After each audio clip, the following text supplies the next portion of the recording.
धार के जाना पावर से CM doctor Mohan Yadav live है, संबोधित कर रहे हैं, सीधा वहीं चलेंगे और क्या कुछ कह रहे हैं आपको सुनवाएंगे। द्वारका का हिस्सा जो प्रवास पाटन का है, यहाँ सांदीपनि जी के साथ 6 महीने का बच्चा उनके साथ था।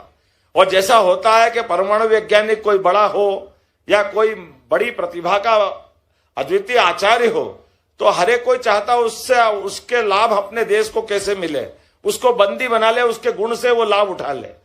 परशुराम जी के पहले सांदीपनि जी के साथ ये घटना घटी कि वहां उनने तथाकथित देशद्रोहियों ने परशुराम जी सांदीपनि जी को पकड़ लिया और उनसे कहा कि आप बहुत अच्छे शिष्य तैयार करते हो, सब प्रकार की 64 कला 14 विद्या आप जानते हो, तो हमारे बच्चों को सिखाओ। अब ये देशभक्त सांदीपनि जी को मंजूर नहीं था, तो जैसा होता आतंकवादियों का तरीका, पहले मारा पीटा, तमाम प्रकार के षड्यंत्र बनाए, लेकिन वो तैयार नहीं होने का, भले हमारी हत्या कर दो लेकिन हम आपके आगे सरेंडर नहीं होंगे, हम आपके आगे समर्पण नहीं करेंगे। तो उनका 6 महीने का बच्चा छीन लिया जैसे आतंकवादी करते हैं, और उसको छीन कर कहा कि कोई बात नहीं, आप हमारे बच्चों को अच्छी शिक्षा नहीं दे सकते हो, तो आपका बच्चा हमारे पास रहेगा, जो हम जानते इसको सिखा देंगे। लेकिन वो अपनी छाती पे पत्थर रख करके सांदीपनि जी वो बच्चे को वहीं छोड़ के आ गए और आकर के उज्जैन में बाबा महाकाल की शरण में उनने क्षिप्रा जी के किनारे आश्रम बनाया। 1 साल 2 साल लगातार 11 साल तक वो आश्रम चलाते रहे। कई लोग आए, कई के बच्चों को उनने शिक्षा दी, लेकिन अपना दर्द वो केवल पति पत्नी दूसरे के बच्चों में देख करके खुश हो जाते, रात को अपने बच्चों को स्मरण करते, रो धो के दोनों ही सो जाते। रोज ये करते करते जब भगवान कृष्ण और बलराम की बेच आई और जब देखा कि ये कृष्ण भगवान में विलक्षण गुण है, एक दिन में एक विद्या सीखना, ऐसे 64 कला 14 विद्या, इधर मथुरा पे आक्रमण कर दिया जरासंध की सेना ने। भगवान कृष्ण को तुरंत बुलावा आया कि मथुरा आना पड़ेगा, अब मथुरा आपके बिना युद्ध लड़ नहीं पाएंगे। ऐसे में जब भगवान कृष्ण का जाने का समय आया तो एक दिन पहले गुरु माता ने कहा कि कृष्ण आप जा रहे हो तो आपको गुरुदक्षिणा देना, क्या गुरुदक्षिणा में दोगे? उन्होंने कहा माँ आप जो बताओ, जैसा आप चाहो। तो उन्होंने कहा अगर गुरुदक्षिणा देना तो तुम्हारा जैसा भाई 11 साल पहले वो कहानी सुना देती है, समुद्र के किनारे कुछ लोगों ने छीन लिया है, अगर उचित लगता हो तुमको तो गुरुजी को ये गुरुदक्षिणा दो तो हमको हमारा पुत्र मिल जाएगा। भगवान कृष्ण की जमीन खसक गई। वो लगभग यहाँ शिक्षा ग्रहण करने रोज अपना अलग अलग प्रकार की उनकी अपनी गुण, उनकी अपनी प्रतिभा संपन्नता तो थी, लेकिन उनको भी ये दर्द मालूम नहीं था कि हमारे गुरु के मन में इतना बड़ा कष्ट है। उनने संकल्प किया कि मथुरा बाद में जाऊंगा, सबसे पहले मैं गुरुपुत्र ला के दूंगा। और ये जामनगर गुजरात का जो वर्तमान में ये जम का नगर बोला जाता था, अब ये जाने अनजाने हम कह देते कि वो जम मतलब भगवान स्वर्गलोक में से लाए, ये गलत बात है। असली में यही पुरुषार्थ पराक्रम से। तो भगवान ने कहा कि मैं जा रहा हूं, तो गुरुजी के पास गए, गुरुजी आपने मेरे को बताया क्यों नहीं? तो सांदीपनि जी पहले तो नाराज हुए कि तुमको किसने बताया? तो उन्होंने कहा मुझे गुरु माता ने बताया। तो अपनी गुरु पत्नी पे नाराज हुए, क्या हमारे निजी कष्ट में आश्रम के विद्यार्थियों को हिस्सेदारी देना ये भी पाप है। ये हमारी उज्जवल परंपरा है। आचार्य की कितनी उज्जवल परंपरा होती, देखो आप वर्तमान के समय में सनातन संस्कृति की जय जयकार ऐसे ही नहीं होती। और फिर उन्होंने कहा अच्छा तुमको मालूम पड़ गया तो बताता हूं कि तुमको वहां जाना पड़ेगा, लेकिन तुमको हथियार के साथ तैयार होके जाना पड़ेगा। तो उन्होंने कहा मैं जाने को तो अभी तैयार हूं, मुझे कोई हथियार दीजिए। तो उन्होंने कहा मेरे पास हथियार नहीं है। हथियार अगर आश्रम में होते तो हम ये आश्रम नहीं चला पाते, हम तो शिक्षा देते। लेकिन ऐसा करो, जाना पाओ जाओ, वहां परशुराम जी के पास हथियार मिलते हैं। हम सब जानते हैं भगवान परशुराम जी पास हथियार नहीं हो तो फिर क्या मिले? वो तो हथियार के साथ अपनी जीवन का एक अलग ही पक्ष है उनका। साधना में भी साधना और हथियारों की एक से एक उन्नत अवस्था अगर उनके पास थी। जब भगवान कृष्ण बलराम यहाँ आए इसी पहाड़ी पे, और उन्हें जब तक आए तब तक तो काफी बांट चुके थे। तो भगवान ने कहा कि मुझे, कृष्ण भगवान ने कि उन्होंने कहा जरा मेरे को आपसे कुछ सामान चाहिए जिससे मुझे युद्ध में लड़ने की मदद मिल जाएगी। तो उन्होंने कहा कृष्ण तुम लेट आए हो, लेकिन फिर भी कोई बात नहीं, तुमको मैं ये सुदर्शन चक्र देता हूं, ये उठा के ले जाओ। और यहाँ सुदर्शन चक्र जब बात आई, वो भी बड़ा मजेदार किस्सा है। भगवान ने बलराम के साथ आए थे, बलराम बहुत हष्ट पुष्ट थे। उन्होंने कहा बलराम से, भगवान कृष्ण का उठा लो ये। भगवान बलराम उसको हिलाने लगे, वो उनसे हिला भी नहीं, क्योंकि वो फिर सांदीपनि आश्रम से निकले हुए थे। लेकिन ये जानते तो परशुराम जी भी थे कि कृष्ण आप मजाक मत करो, ये योग बल से उठता है, और योग बल में तुम्हारे से बड़ा योगी कोई नहीं है। और हमने सबने देखा भगवान ने जो चीटी उंगली पे धारण किया, सारी जिंदगी उनका सुदर्शन चक्र परशुराम जी का प्रसाद समझ करके जब तक उनका शरीर चला अपने साथ रखा। भगवान यहां से गए गुजरात में, जम को मारा, जम को मारने के बाद वहां से पांचजन्य शंख लाए।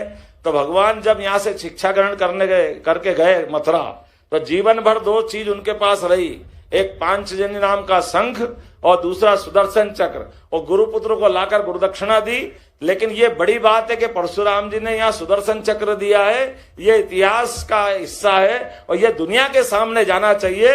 मध्य प्रदेश सरकार इसमें काम करेगी और एक बड़ा केंद्र बनाएगी दुनिया के सामने। इस तरह से भी भगवान के जन्मस्थल के मामले में 2 बार हो सकती है। भगवान की साधना परशुराम जी के स्थान कई हो सकते हैं, लेकिन सुदर्शन चक्र देने वाली बात तो यही की है। इस नाते से इसका महत्व ज्यादा है। और आज के इस दौर में जब भगवान राम मुस्कुरा रहे हैं आनंद के साथ अयोध्या में, बोलो जय जय श्री राम। आप बताओ, ये एकमात्र पुरुषोत्तम का नया रूप, भगवान पुरुषोत्तम के 2 अवतार हो गए, दोनों में 17 लाख साल का अंतर है।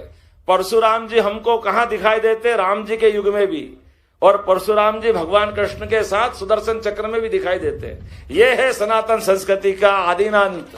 हर युग में, हर काल में हम परमात्मा से कामना करें आज के इस युग में किसी की नजर नहीं लगे नरेंद्र मोदी जी की सरकार को, जो सांस्कृतिक अनुष्ठान का लंबा पर्व चला रहे हैं। आज के इस अवसर पर इसको स्मरण करना ज्यादा अच्छा है। मेरी अपनी ओर से, सरकार की ओर से, जैसे आचार संहिता हटेगी, इसका अच्छा प्रोजेक्ट बनाकर इस पे काम करेंगे।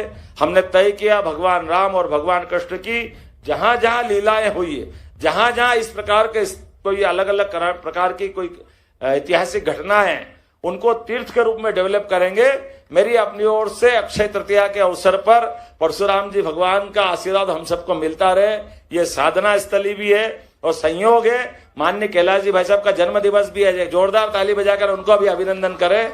और आज के जोरदार तालियां बजा करके आप यहाँ के विधायक भी रहे, मंत्री भी है, लगातार काम भी कर रहे हैं। और उषा जी के साथ मिलकर के, अब भले उषा जी यहाँ की विधायक नहीं रही, लेकिन पहले थी ना उषा जी यहाँ की विधायक, अभी भी है। और भारत माता की जय। मेरे को लगा आपको 3 नंबर ले गए। अच्छा 3 नंबर में बोलू वही बैठे क्या? माफ करना दीदी, आप दोनों भाई बहन मिलकर जो जो चाहोगे सरकार पूरा विकास करेगी। यहाँ जरा भी कोई किसी कोसा बाकी नहीं रखेगी।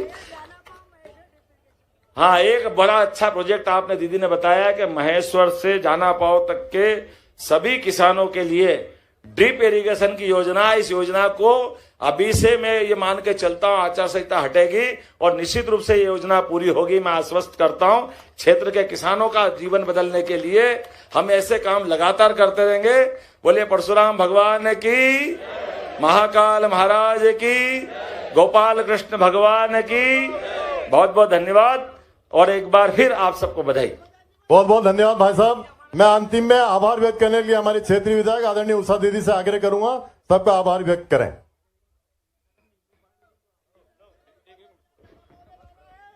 श्रद्धेय मंच, परम श्रद्धेय उपस्थित भाइयों बहनों, मुख्यमंत्री भगवान डॉक्टर मोहन यादव धार के जाना पावा में अक्षय तृतीया के अवसर पर संबोधन कर रहे थे और विशेष कार्यक्रम में शिरकत कर रहे थे।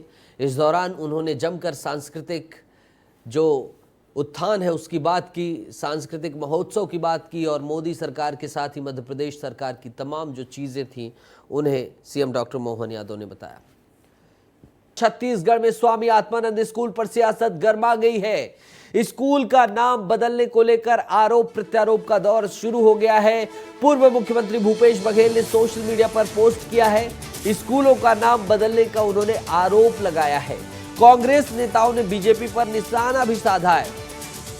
अस्तरहीन राजनीति कर रही है बीजेपी, ऐसा सुशील आनंद शुक्ला का कहना है। आत्मानंद के बच्चे अच्छा कर रहे हैं, सुशील आनंद संचार प्रमुख ने कहा, इसलिए नाम बदलना चाह रही है भारतीय जनता पार्टी। तो स्तरहीन राजनीति करने का आरोप लगाया है कांग्रेस पार्टी ने भारतीय जनता पार्टी के ऊपर। और स्वामी आत्मानंद स्कूल के नाम को लेकर सियासत तेज हो गई है। बहुत ही अच्छा परिणाम जो रहा है 10वीं और 12वीं का, उसमें स्वामी आत्मानंद स्कूल के बच्चों ने जलवा कायम किया है। चाहे वो 10वीं की बात की जाए, चाहे वो 12वीं की, दोनों ही कक्षाओं की मेरिट लिस्ट में तमाम बच्चों ने जलवा बिखेरा है। और इसको लेकर कांग्रेस पार्टी जो है, कांग्रेस की पूर्ववर्ती सरकार जो थी, उसकी ये महत्वाकांक्षी योजना थी, उसके अंदर उमंग उत्साह है, तो वहीं लगातार अब इसमें सियासत भी हो रही है। जरा सुनिए इसमें क्या वार पलटवार हो रहा है। बेहद ही खुशी का विषय है कि 12वीं और 10वीं की प्रवीण सूची में 70% से भी अधिक बच्चे स्वामी आत्मानंद स्कूल के हैं। टॉपर्स भी स्वामी आत्मानंद स्कूल की हैं। और बेहद ही दुर्भाग्यजनक है कि भारतीय जनता पार्टी संकुचित मानसिकता में स्वामी आत्मानंद स्कूल को बंद करना चाह रही है, स्वामी आत्मानंद स्कूल का नाम बदली करना चाह रही है। यह भारतीय जनता पार्टी के स्तरहीन राजनीति है। स्वामी आत्मानंद छत्तीसगढ़ के महापुरुष थे, छत्तीसगढ़ की धरोहर थे। उनका नाम बदला जाना छत्तीसगढ़ के साधु संतों का अपमान है। कांग्रेस पार्टी इसका कड़ा विरोध करती है। और आत्मानंद स्कूलों के नाम बदलने पर बीजेपी ने पलटवार किया है कांग्रेस के ऊपर। कांग्रेस पहले अपने गिरेबान में झांक कर देखे। बीजेपी का कहना है स्वामी आत्मानंद का सम्मान हम सभी करते हैं। भूपेश बघेल पर डिप्टी सीएम विजय शर्मा ने पलटवार किया है। वो छत्तीसगढ़ के मुख्यमंत्री रहे हैं। उन्हें सलाह देता हूं कि आप बयान से पहले थोड़ा धैर्य रखिए, पूरी स्थिति की जानकारी लें, उसके बाद ही बयान दें। विजय शर्मा ने प्रतिक्रिया दी है, पलटवार किया। क्या कहा है जरा उसे भी सुनिए। वो वरिष्ठ हैं, छत्तीसगढ़ के मुख्यमंत्री रहे हैं। मैं उनको एक सलाह ज़रूर देता हूँ कि आप बयान से पहले थोड़ा धैर्य रखें, थोड़ा समझ लें विषयों को, थोड़ा इस पूरी स्थिति की जानकारी ले लें, उसके बाद बयान दें। थोड़ा समझना चाहिए क्या हो रहा है, समझना चाहिए, फिर बोलना चाहिए। कोई नाम गुपचुप तरीके से नहीं बदला जा रहा है। स्वामी आत्मानंद जी के प्रति भारतीय जनता पार्टी के दिल में भी श्रद्धा है, हमारे दिल में भी श्रद्धा है, उनके दिल में भी श्रद्धा है। लेकिन नामकरण कहाँ बदला गया है? अगर पीएम श्री लिख दिए तो कोई आपत्ति हो गई क्या? आपने तो आत्मानंद स्कूल के नाम पर कई दानवीर लोगों के नाम को भी हटा दिया था। मैंने खुद विधानसभा में प्रश्न पूछा था।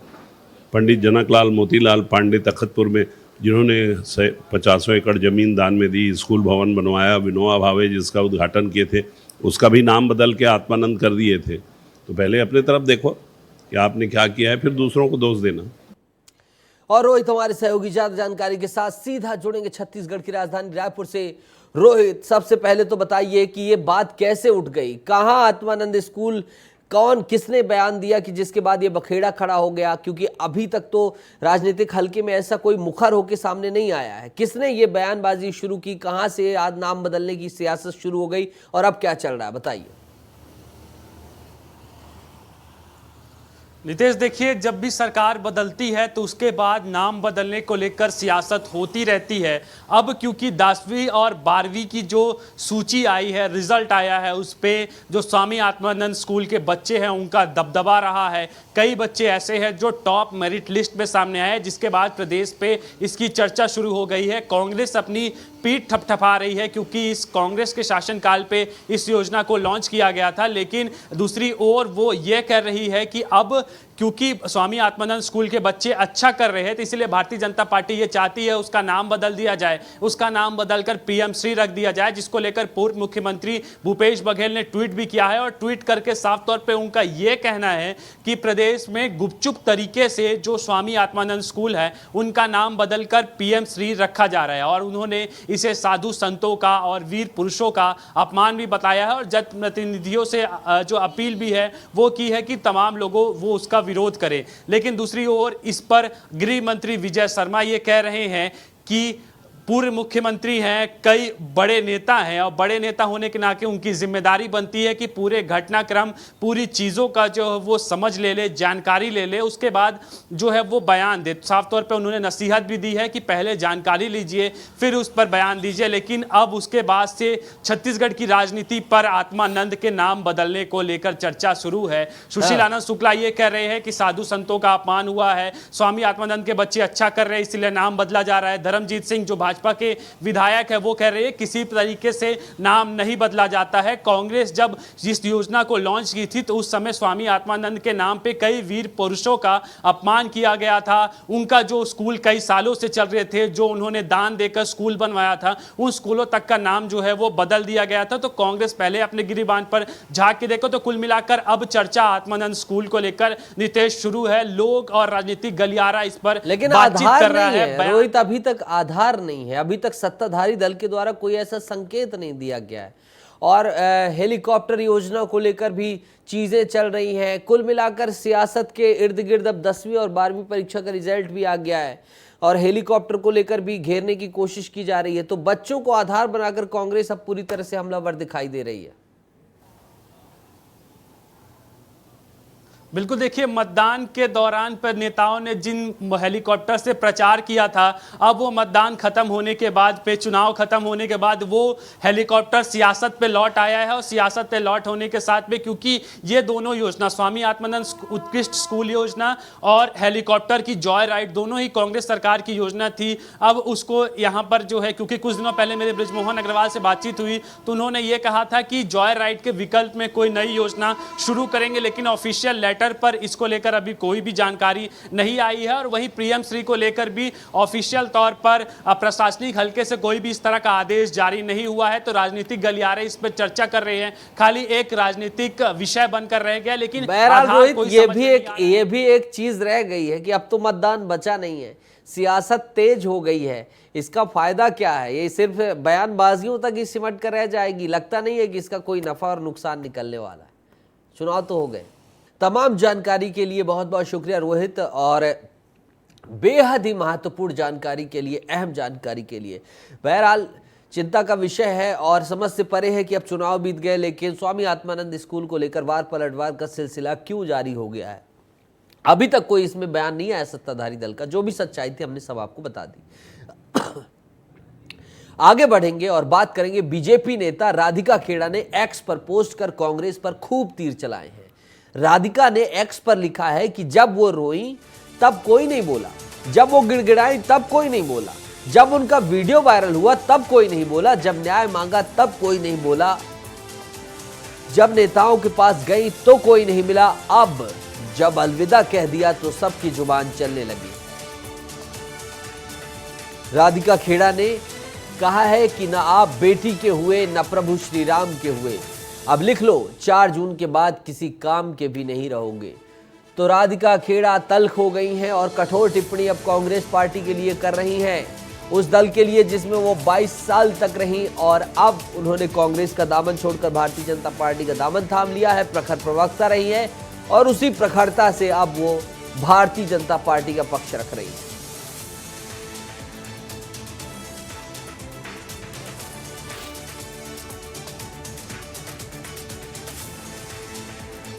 इधर महादेव सट्टा ऐप में लगातार खुलासे हो रहे हैं। इसी बीच ईओडब्ल्यू की कार्रवाई पर अब डिप्टी सीएम विजय शर्मा ने बयान दिया है। उन्होंने कहा है कि जिसने गड़बड़ी की है उन पर तगड़ी कार्रवाई हो रही है और होगी, इसमें कोई संशय नहीं है। साथ ही उन्होंने कहा कि जिसके भी नाम हो राज कानून का होगा, यह लोकतंत्र है।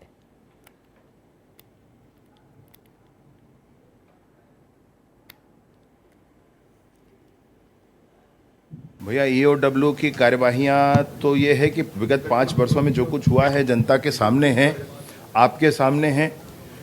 जिसने गड़बड़ी की है उस पर तगड़ी कार्यवाही हो रही है और होगी, उसमें कोई संशय नहीं, आगे भी होगी। इनके भी नाम हो ना, उसमें राज किसी व्यक्ति का नहीं, राज कानून का होगा। ये लोकतंत्र है और कानून के राज में कानून के हिसाब से काम होगा।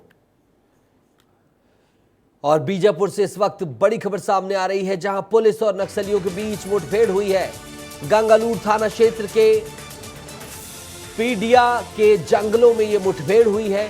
नक्सलियों के खिलाफ जवानों ने बड़ा ऑपरेशन चलाया है। ऑपरेशन में DRG, CRPF, STF, Bastar fighters के जवान शामिल हैं। करीब 1000 से अधिक जवान ऑपरेशन में शामिल हैं। बड़ी खबर आपको बता रहे हैं बीजापुर से, जहां पुलिस और नक्सलियों के बीच मुठभेड़ अभी भी जारी है। युकेश हमारे सहयोगी सीधा जुड़ रहे हैं ग्राउंड जीरो से। युकेश का रुख करेंगे। युकेश, क्या कुछ अपडेट है इसे लेकर जो बीजापुर में मुठभेड़ जारी है? जिस तरह से ये खबर निकल कर आ रही है, आपको बताना चाहेंगे कि गंगापुर जो क्षेत्र है, ये क्षेत्र वाकई डेंस फॉरेस्ट का एरिया है और इस एरिया में जब ऑपरेशन चलाए जाए तो ये मानकर चलिएगा कि सुरक्षा बलों के लिए भी कोई आसान काम नहीं होता इन जंगलों में पहुंचना और माओवादियों से सीधे टकराना। और इसके पहले जब कोरचोली में दो एनकाउंटर किया गया था जिसमें 13 माओवादी मारे गए थे, उस एनकाउंटर से लौटे हुए जवानों ने ऑफ कैमरा हमें इस बात को बताते हुए हिचक महसूस नहीं करी थी कि अगर ये एनकाउंटर उन्होंने दिन में किया होता, अगर दिन में ये ऑपरेशन उन्होंने चलाया होता तो उन्हें भी नुकसान हो सकता था। लेकिन बहरहाल आज जो ऑपरेशन चल रहा है सुबह 6 बजे से, जिस तरह से पुलिस ने भी प्रेस नोट जारी करके ये सूचना दी है, उसमें उन्होंने स्वीकारा है कि लगातार फायरिंग चल रही है रुक रुक करके, यानी कि थोड़ा समय रुकता है फायरिंग का जो वक्त होता है।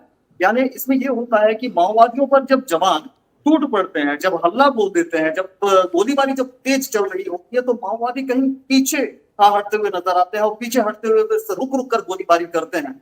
तो लगातार अब भी सुबह 6 बजे से लेकर अब तक की ये गोलीबारी चल रही है और हम तक जो सूचना निकल कर आ रही है, हमारे दर्शकों को यह सूचना दे दी जानी चाहिए कि अब तक कम से कम 15 माओवादियों के मारे जाने की सूचना आ रही है। लेकिन इसको लेकर के जब हमने यहाँ के एसपी जितेंद्र यादव से बात करी तो उन्होंने कहा कि अब तक के इस बारे में तो उन्हें किसी तरह की कोई जानकारी नहीं मिली है और वे इस बात की पुष्टि नहीं कर सकते हैं। लेकिन यहाँ पर जिस तरह से जो एरिया है दलों का पीड़िया क्षेत्र, इस एरिया में गणेश उइके की मूवमेंट देखी गई है लंबे समय से। जिस तरह से कुंवरती में जब कैंप खोला गया था, कैंप खोलने के बाद माओवादियों का जो सबसे खतरनाक लड़ाका माना जाता है हिड़मा, उसकी लोकेशन भी इसी पीड़िया की तरफ में बताई जाती है। और तीसरी बात कि इसके पूर्व में भी एक बार और ऑपरेशन लॉन्च किया गया था कोरचोली के पहले, पीड़िया के जंगलों में ही वो ऑपरेशन लॉन्च किया गया था। बड़ी खबर आप बता रहे हैं युकेश, बहुत बड़ी बात आप कह रहे हैं और उम्मीद है कि जवानों के शौर्य साहस से हिड़मा ढेर होगा। और जो तमाम जो चीजें आपने कही हैं कि नक्सलियों के ढेर होने की खबरें 15 से ज्यादा हैं, उम्मीद है ये आंकड़ा और बढ़ेगा और जल्द से जल्द इस पे जानकारी आएगी। हम आपके पास फिर आएंगे ताज़ा जानकारी के लिए। अभी के लिए बहुत बहुत शुक्रिया तमाम जानकारी के लिए।